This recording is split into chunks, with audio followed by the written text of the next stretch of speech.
to go down. The jet on a short flight. Nice job, boys. Way to hang in there. And it's human pyrotechnics dressed in red. Hot ball. Chris Godwin. Yes, sir. Pringle. Busts a 102. Seven more. Caught by Antonio Brown. Will score a touchdown. Hey, we don't let up. Interception, Buccaneers. Money. I'm going to put the dagger in. It's football.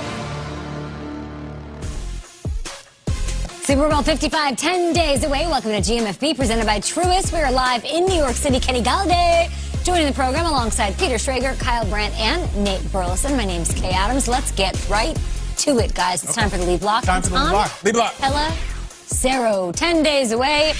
Tom, thanks for joining us this morning here at the top of the show. What is the latest with Patrick Mahomes? And then there's a couple of other injured players that we need updates on as we head a little bit closer to Super Bowl 55. Okay, the Chiefs did not practice on Wednesday, but there was a good sign on their estimated practice report. Quarterback Patrick Mahomes listed as a full participant as he continues to battle that turf toe injury. Now, Mahomes, of course, was limited all of last week in practice, both because of the toe and concussion protocol, though that did not seem to impact him much in that game against the Bills. As for several of his key teammates, running backs Clyde Edwards-Helaire and Le'Veon Bell, as well as wide receiver Sammy Watkins, all listed as limited. We are still, though, 10 days away from Super Bowl 55 against the Bucs. Okay. Thank you so much. Don't go too far. Time talking to you all day long here on GMFB. But right now, it's time for Who's Better? Right. Presented by Truist. We love Scotty Miller here at the breakfast table. We've been talking about Scooter all season long, even before the season started. But he went on Dan Patrick yesterday, who was laughing a lot because he had a bit of a bold take. Let's listen for yourselves. How would you do if you and Tyreek Hill lined up? Oh, I'm taking me every day of the week. I'll take me over anybody. Tyreek is unbelievable, super quick, unbelievable talent. But if we're talking about race, I mean, I got all the confidence in myself against going up against anybody. Wait, you think you're the fastest guy in the NFL? Yes, sir. That chuckle. That laugh by Dan. I know. Saying a lot without saying a lot. That laugh said it all. Would you have laughed? No, not at all. Yeah, you're into it. If Scooter wasn't laughing, then I wouldn't laugh. Yeah, well, maybe one day we'll get Miller versus Hill versus the foot race. Let's talk about Super Bowl 55 now. Tyreek Hill guys, along with Kelsey in the Kansas City offense, they've been breaking records like week in, week out, all year long. What's scarier? The scarier phase of the game, the passing offense for Kansas City or that Bucs pass rush? This is a throwdown we'll be discussing leading up to kickoff. Bucs pass rush really good. I hyped it yesterday. But, like, The Cider House Rules is a really good movie. Ain't beating Titanic for that best picture. All due respect to Michael Caine sobbing his eyes out. I think it's the Chiefs passing offense because you immediately start to go historic with them. What is a scarier passing offense since you've been on this earth? It's maybe Brady and Moss and Welker that year, the Warner and all those guys on the turf, maybe Randall Cunningham when he was doing it with Minnesota. That's it. And the centerpiece, the belle of the ball, the star of the show is the guy who Nate did his burlesque on. It's Kelsey. Kelsey is the answer to every question, not Mahomes. I've said this again. I think right now Kelsey is better at tight end than Mahomes is at quarterback. Like pound for pound, unstoppable. And Nate is doing backflips during his segment trying to describe to us how can we stop him. And Nate, I feel like every defensive coach in the league is just screaming at his TV like, we know, we bracket him, we try. You think we didn't try that? They're trying everything. And I just don't think there is an answer. I really don't. The only thing is, like, just pray that you can stay with him long enough for the pass rush to get home. And this is, listen, I'll put it this way. If you took Tyreek Hill off the Chiefs, I still think they win the Super Bowl. I really do. I think he is amazing and changes the offense. But with the other weapons they have and the other speed, I think they could still win it. Kelsey's off the Chiefs, not a chance. I think he is their most valuable player outside of Mahomes just because of the virtue of his position. Kelsey, that offense is terrifying. Kelsey is arguably their most valuable player, and obviously Mahomes is their top dog, but names like Mike Remmers and Andrew Wiley are going to come into huge play into this game because you can't get Mahomes to Kelsey if JPP is blowing up your backup left tackle and your backup right tackle every single down. I look at this Tampa defensive pass rush, and it's not one-dimensional. Shaq Barrett was the story this week. He had 3 sacks. He had 18 and a half last year. And yet, I don't know if he's their best pass rusher. I think Jason Pierre-Paul is in on every play. I think up front, You add Vita Vea, who is just a clog. Him and Ndamukong Suh are just clogging up the middle, so it eliminates your run game. And now you're coming from the edges. Look at it, they've come from all sizes, ages, and varieties. You've got your old vets in McClendon and Sue and JPP. Then you got Shaq Barrett. Then you got Vita Vea. And I haven't even mentioned the linebackers who come in, and it's Levante David, and it's Devin White, who is a scud missile. Look, Mahomes and Kelsey and all that stuff, everyone says you got to stop them. What you got to do is you got to bracket them. The bottom line is if you're tackling Patrick Mahomes before he can throw the ball, or if you're in his face, it makes it really hard. I think this pass rush did things to Aaron Rodgers last week that we need to recognize.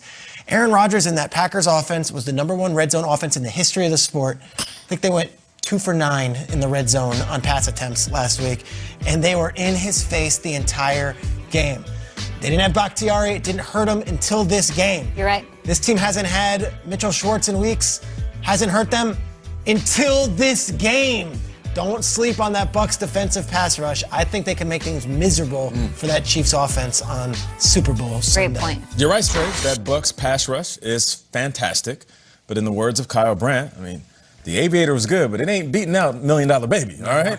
And they got a $500 million baby, and that's Patrick Mahomes. I'd say it's the Chiefs pass catchers because you have We've arrived at comparing Mahomes to Hilary Swank. Talk about it! Still got 10 days to go. Let's do it. Eating steaks off people's plates. Yeah, taking it homeward. She's got to eat. But I just feel like you pick one, and the other one kills you. What was the sweater that you wore last week? Pick your poison. Pick your poison. And I know we joke about it all the time, and it's very cliche in sports, but I don't think it's more fitting than now because they have a quarterback that even when you flush him out of the pocket, he can pick up the first down.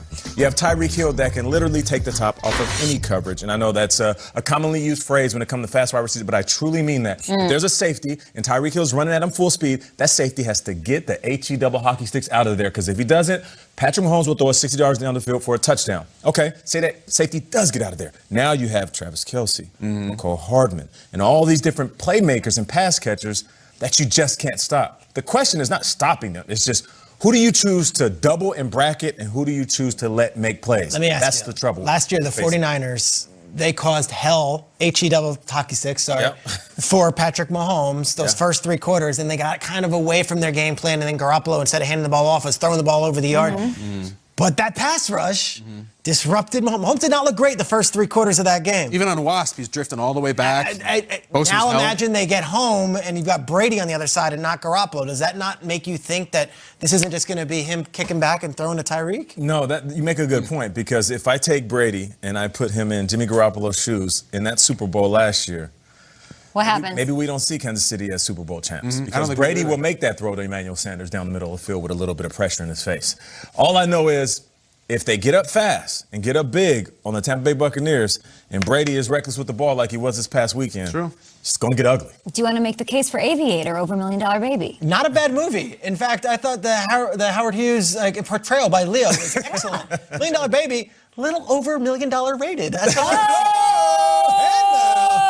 Love Eastwood, not his best. That was Who's Better, and I'm sure our friends at Truist had that in mind. Let's compare those 2 films. Let's bring in Tom Pelissero back here. Tom, we will not ask you about cinematography. We will ask you instead about...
vacancies? Because the last one appears to have been filled down in Houston, where the Texans are expected to hire David Culley as their next head coach. How did that all go down? Okay, the Texans picked up David Culley for his second interview yesterday morning. They spoke until about 1 p.m. Then Culley went back to his hotel. Got a call at 3 saying, hey, come on back in. Let's continue talking. By last night, we had the first big surprise of this head coach hiring cycle, with David Culley set to become a head coach for the first time at the age of 65. Now, he's been in coaching for over 4 decades, including 27 NFL seasons. Longtime Andy Reid assistant, who more recently has been with a Reid protege, John Harbaugh, in Baltimore. Known as a high-energy guy, a very positive guy. Notably, Culley, the first black head coach hired in this cycle, and second minority overall. His staff is going to be fascinating. Tim Kelly expected to stay on as offensive coordinator. The Texans are targeting Lovie Smith for a role on staff, most likely as the defensive coordinator. And yes, Josh McCown, who had a very high-profile interview for the head coaching job, expected to be on staff in some capacity. The next question, of course, will become, what does this mean in terms of Deshaun Watson and his future, which returns to center stage? I can tell you, to this point, the Texans have shown no interest in trading away Deshaun Watson. Okay? Interesting. Thank you so much. David Culley is, of course, coached under Super Bowl champion coaches Andy Reid. John Harbaugh is coached under Sean McDermott. He spent some time under Bill Cowher, Nate's teammate over at CBS now as well. So he's got some pedigree, 43 years total of coaching, 27 of those in the NFL. Schrags, what do you make of it? The resume is great. He was 40 years old when Patrick Mahomes was born. He's a 65-year-old first-year head coach. 65 years old. You don't see that in the NFL. Andy Reid, 62. So David Culley's 3 years older than Andy Reid, which means the Texans did not look at age, they did not look at race, they did not look at the trends in the NFL. They looked at who's going to clean this mess up and who's going to give Deshaun Watson the best opportunity to flourish. Lovie Smith is an incredible hire as far as veteran head coaching presence to have with you on your side. And then the Josh McCown factor, I think, is pretty cool. Whatever his role is, to bring in a player recently off the field and say, you're going to be a coach and going to be with the quarterback. I like it. I think it's way outside the box, and for Cal McNair, Nick Caserio, and Jack Easterby and those guys, they did the search. They end up with David Culley, 65 years old, first-time NFL coach. I find it to be a really interesting hire. We'll see what Deshaun Watson thinks, because I think at this point, his opinion matters most. At GMFB with your thoughts there, David Culley. Schrags, I don't know what we'd do without you here at the breakfast table, breaking that down. And thanks to Tom Pelissero for giving us the latest. Nate, a friend of yours is here next. Yeah, friend of ours.